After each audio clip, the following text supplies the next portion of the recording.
Do you know the absolutely insane story of how the Celtics were able to get Bob Cousy on their team?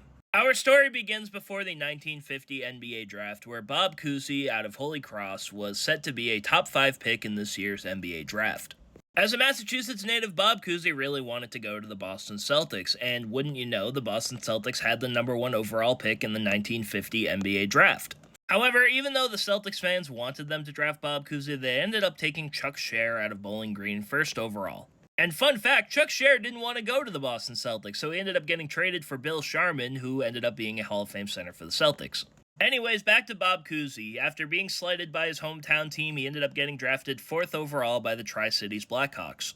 Now, the Tri-Cities Blackhawks offered Bob Cousy $6,000, however, Bob Cousy didn't necessarily want to play for the Blackhawks, as he said he would not be leaving Boston for anything less than $10,000.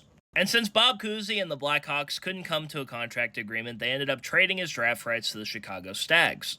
However, before Bob Cousy even got the chance to negotiate a contract with the Stags, the team would end up folding. Now, since the Chicago Stags folded, their top 3 assets as a team, Max Zolofsky, Andy Phillip, and Bob Cousy's draft rights were put in a disbarrel draft. Now, the disbarrel draft pretty much means that if an NBA team folds, they get to evenly distribute their assets among every other team in the NBA.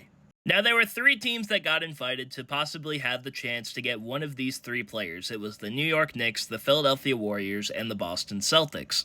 Now, before everything went down, Celtics owner Walter Brown at the time said he did not want Bob Cousy whatsoever. However, he didn't have a whole lot of say in the matter because the way that they determined who got who out of this disbarrel draft was picking names out of a hat. Yes, this was the NBA in the 1950s. This is how they did things. And wouldn't you know it, Walter Brown picked Bob Cousy's name out of the hat, and he was now a Boston Celtic. And Bob Cousy couldn't be any more ecstatic.